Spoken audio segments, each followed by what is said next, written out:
Olá, como vai todo mundo? Sejam bem-vindos a mais uma aula, né? Hoje nós vamos falar um pouco sobre os primeiros socorros no esporte e agora a gente vai começar. Prestem bastante atenção.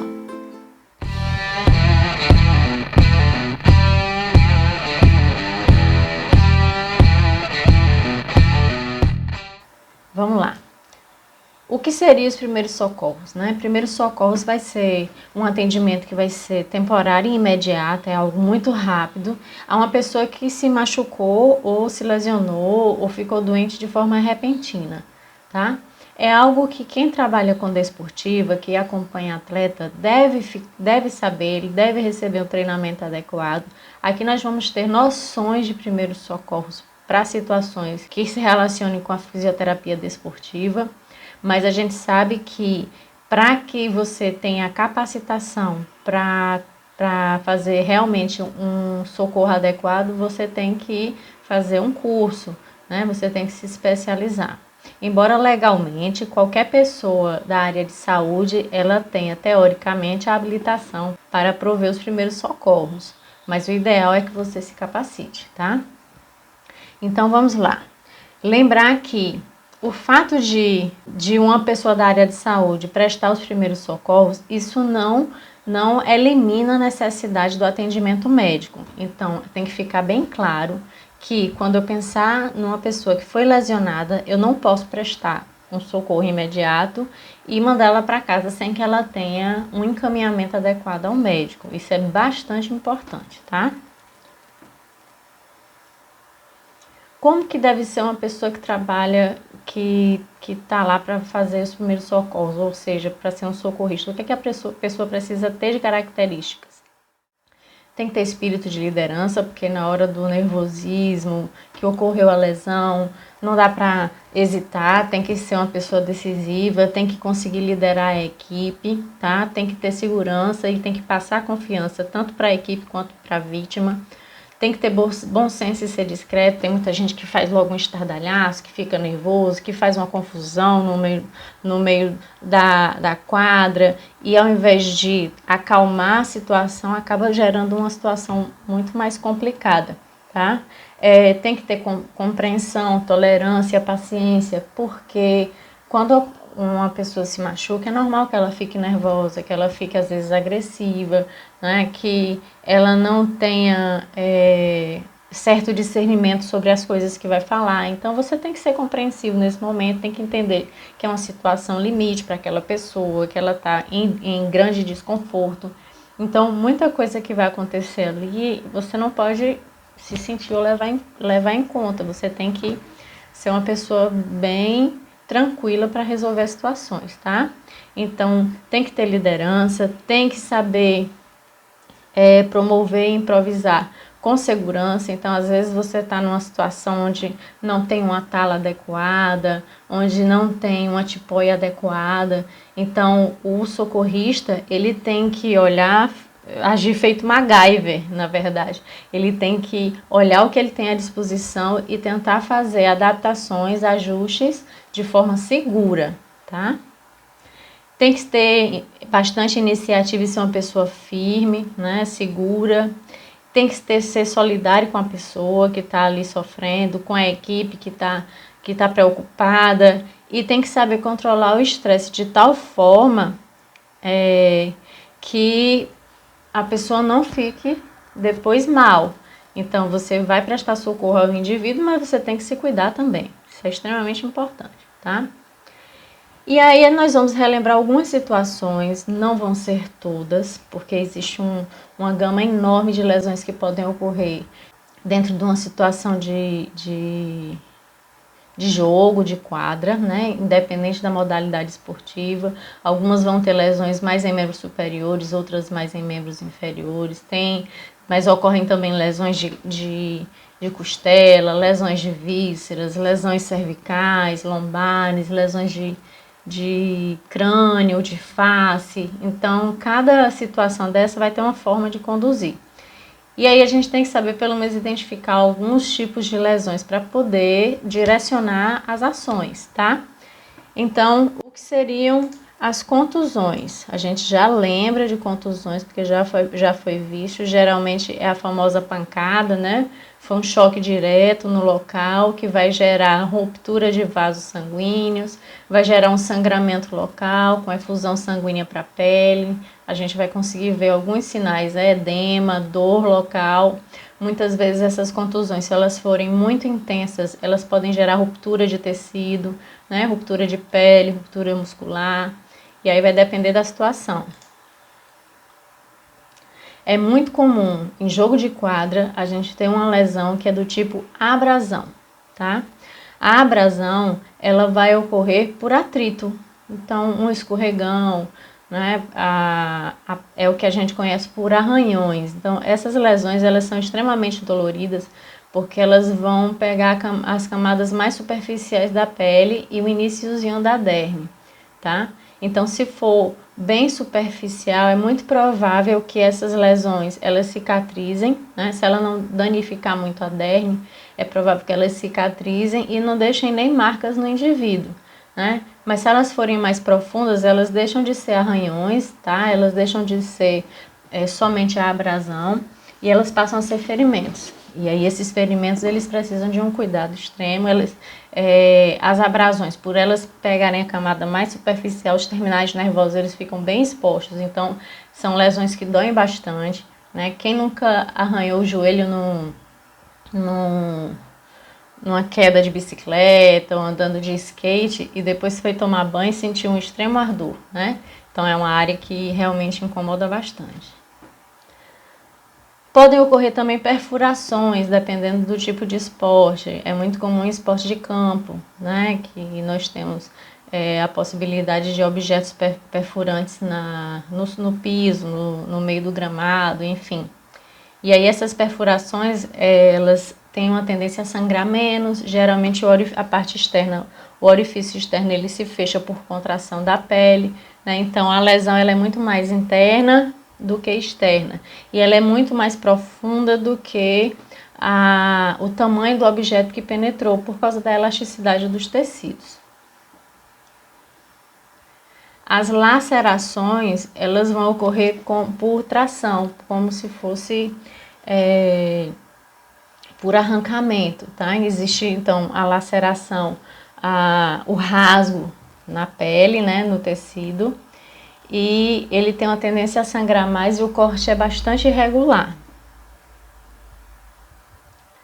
As lesões por avulsão são as lesões por arrancamento, então a pele é literalmente arrancada, puxada, então o corte é bastante irregular, sangra bastante.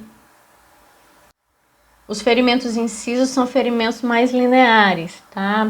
Geralmente por instrumento cortante, então pode ser por um vidro, se ele cair com alguma região do corpo em um objeto que tenha lâmina, que tenha fio, então ele vai fazer um ferimento inciso. Esses ferimentos são mais lineares, mas eles sangram bastante, tá? Principalmente nessa região da fronte, na região do supercílio, porque são regiões extremamente vascularizadas. E quais são as principais situações de lesão no esporte? O que é que nós podemos citar? Nós podemos citar as entorses, as distensões musculares, as luxações e subluxações, a ruptura de cartilagem, as fraturas abertas e fechadas. Voltando só um pouquinho, ruptura de cartilagem, as mais comuns são as rupturas de menisco do joelho, tá? Fraturas por avulsão, fraturas epifisárias, são fraturas que ocorrem em adolescentes, tá? Em crianças, que envolvem as placas de crescimento. Fraturas por estresse, que é o tipo de lesão que ela ocorre sempre, repetitiva, no mesmo local, aí vai chegar a um ponto que o tecido ele não aguenta mais a tensão e acaba por fraturar. Existem também as alterações crônicas, como bursite, tendinite, tenossinovite, a tendinose, que já seria uma ruptura parcial ou total do tendão por uma inflamação pré-existente, e a osteoartrose, que seria o desgaste articular, né, que vai gerar dor, vai gerar crepitação, desconforto naquela articulação. E existem outros tipos de lesões, óbvio, que podem acontecer, tá? E aí, numa situação de lesão, você está acompanhando um atleta ou um time e você observa que aconteceu um acidente, né? O atleta está no chão, está caído. Então, primeira coisa que você tem que saber, você tem que avaliar o local. O segundo ponto é contactar um serviço de emergência ou serviço de resgate que vocês tenham, o plano de socorro que vocês tenham, se tem uma ambulância esperando, o que for, tá? E em seguida, seguir o ABCDE dos primeiros socorros, tá? Do trauma, ABCDE do trauma. No primeiro ponto, avaliar o local é extremamente importante, porque eu tenho que saber se aquele ambiente em que o atleta se encontra, ele é seguro para ele e para mim. Por exemplo, se ele tiver jogado no meio do campo, no meio de um jogo, né, é muito provável que se ele ficar por lá, ele possa ser pisoteado, se tropecem em cima dele. Então, ele vai ter que, nessa situação, ser removido do local, com o maior cuidado possível. Tá? O ideal é que você não deixe ninguém tocar no atleta, não deixe ninguém mexer nele, porque ninguém sabe se houve uma lesão instável, por exemplo, de coluna, ou uma fratura que possa se deslocar e acabar prejudicando a situação do atleta. Então, não deixe ninguém de fora mexer nele, a não ser quem vai prestar os primeiros socorros e a equipe de resgate quando chegar. Observar o ambiente, se tem alguma coisa de risco, tipo cabo de fio de alta tensão, observar se ele está exposto à chuva, se está exposto ao frio ou ao calor excessivo, e a partir dessa situação tentar organizar um plano de ação para retirar o indivíduo do local ou para colocar ele numa situação de maior conforto, por exemplo, com mantas térmicas para aquecer o corpo para ele não perder calor, e assim vai depender sempre da situação. Tente acalmar sempre o atleta, ele vai ficar muito nervoso, então se ele começar a se debater, se ele começar a pular, se ele tentar se movimentar, ele pode agravar uma lesão que inicialmente pode até ser simples. Verificar a posição em que o atleta se encontra, tá? Então, verificar os equipamentos, verificar o que você tem disponível, se tem condição de prestar socorro e se ele está em situação de risco de morte. Se ele estiver em situação de risco, você vai ter que tomar as providências para manter a vida dele, estabilizar o paciente, estabilizar, no caso, o atleta. Não esqueça de chamar o serviço de socorro, de resgate, porque ele vai ter que entrar em contato com o médico para poder fazer realmente o tratamento da lesão. O que você vai fazer no primeiro momento é estabilizar o atleta, deixar ele pronto para receber o atendimento médico. Tem que lembrar que todo atleta, quando ele está sendo acompanhado, ele tem uma ficha médica, ele tem um histórico de lesões, e tudo isso tem que estar anotado na ficha do atleta, porque quando o serviço de resgate chegar, o médico que vai atender ele vai necessitar dessas informações. Então, se ele tem alergia, se tem alguma lesão anterior na mesma região que foi lesionada agora, né? Se é uma lesão recorrente, saber se ele tem alguma doença associada. Às vezes o indivíduo ele é diabético, é hipertenso, tem problema renal, tem problema cardíaco, problema neurológico. Tudo isso tem que estar bem descrito na ficha de avaliação do atleta, onde tem o histórico dele, tá? Não pode remover o paciente a priori do local, porque quem tem que remover é o serviço de resgate, porque eles vão tomar cuidado com relação à estabilização cervical, ao correto posicionamento do atleta para poder ser feita a remoção. A única situação em que você vai ter que remover esse indivíduo é se ele estiver sob risco.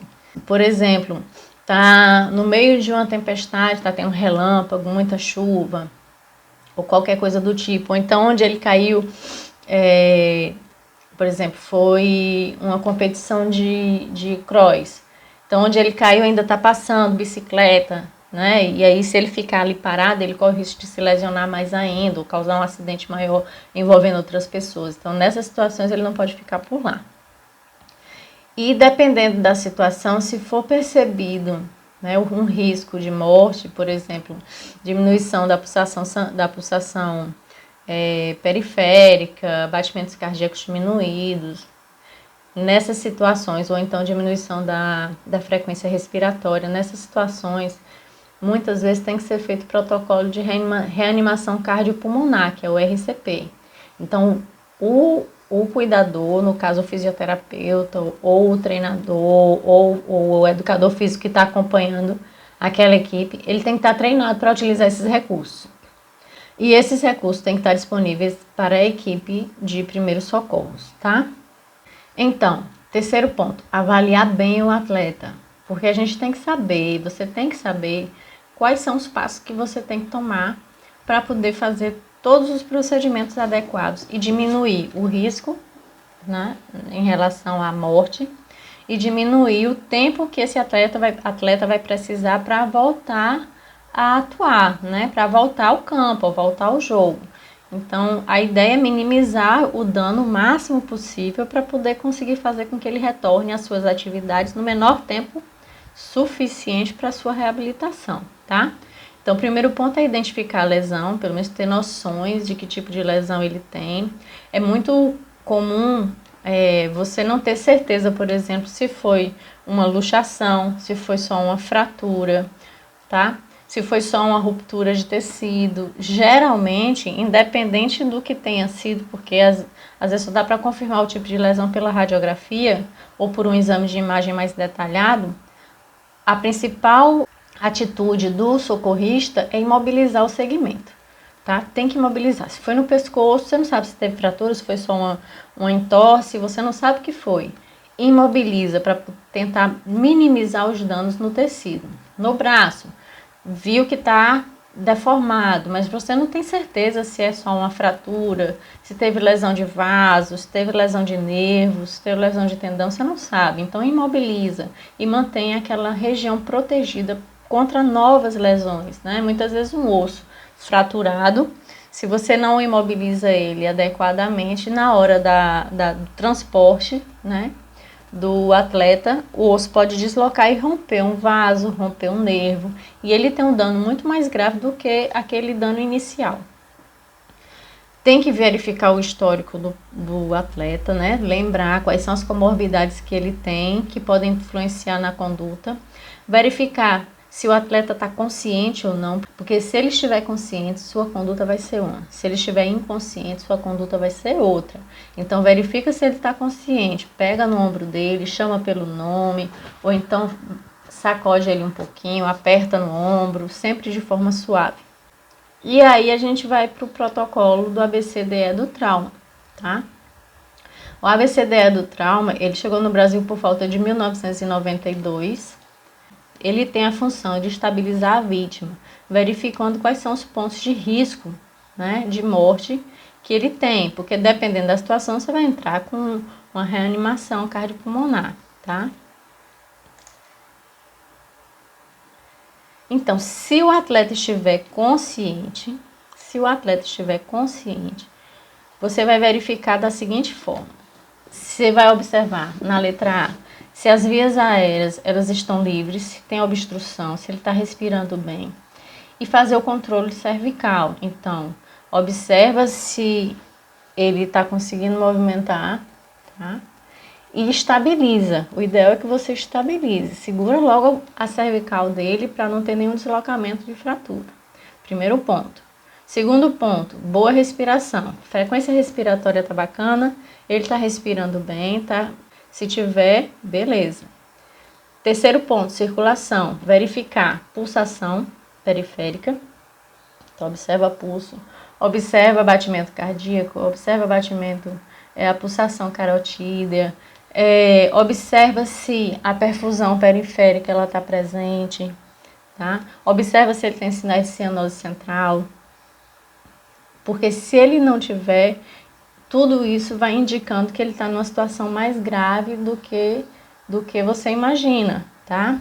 Se, seguindo isso tudo, ele está numa condição bacana, dá para seguir, aí você vai observar se tem alguma deficiência neurológica, vai fazer os sinais neurológicos e verificar se houve lesão, se ele está sentindo a região periférica, se tem alguma sensação de choque, de parestesia, de anestesia, tudo isso é importante.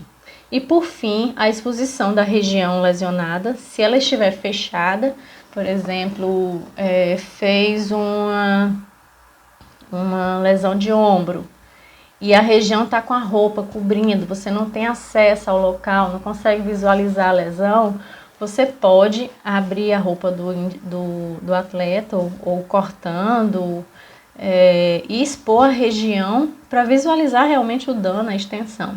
E colocação do colar cervical. Lembre que já tem lá na equipe já tem alguém lá segurando o pescoço dele, tá? E aí você vai verificar e colocar o colar cervical para estabilizar. Mas e se o atleta estiver inconsciente? Se ele estiver inconsciente, não vai começar somente pela questão da respiração, você vai olhar logo a circulação, se ele tem batimento cardíaco, se ele tem pulsação periférica, tá? Verificar se existe alguma alteração da circulação, então a perfusão periférica ela é bem importante, observar se ele tem pulsação, se o coração está batendo, porque a partir daí é que você vai entrar com RCP ou não. Depois você vai verificar as vias aéreas, se elas apresentam alguma obstrução, às vezes por secreção, às vezes o atleta, por estar inconsciente, ele pode ter tido alguma convulsão, alguma coisa do tipo, e estabilizar a cervical. Observar a respiração, se ele está respirando, tá? Se ele está respirando bem, se apresenta-se ofegante, se apresenta alguma dificuldade de respiração. E aí, se ele passar por todos esses pontos sem complicações, você vai verificar a deficiência neurológica e depois colocar o colar cervical. Se ele apresentou complicações nesses 3 primeiros pontos da circulação, das vias aéreas e da respiração, entra com RCP. Esse é o protocolo. E aí vamos pensar que para ter uma equipe de socorro, você tem que ter alguns materiais para trabalhar, tá? Então, o livro que eu indiquei a vocês, né, de primeiros socorros no esporte, ele traz uma lista bem variada de materiais para se utilizar, tá? Mas o bom socorrista, ele tem que saber improvisar com caixa de papelão, com fita adesiva, com o que for para tentar dar um suporte maior ao atleta no caso de lesão, tá? Depois vocês olham com atenção e aí vocês montam o kit de vocês dependendo da necessidade. Até aí tudo bem? Pronto. Nosso próximo vídeo nós vamos falar sobre o que fazer no caso de lesões esportivas. Então espero que vocês estejam ligados e já a gente continua, tá certo? Um beijinho e até logo.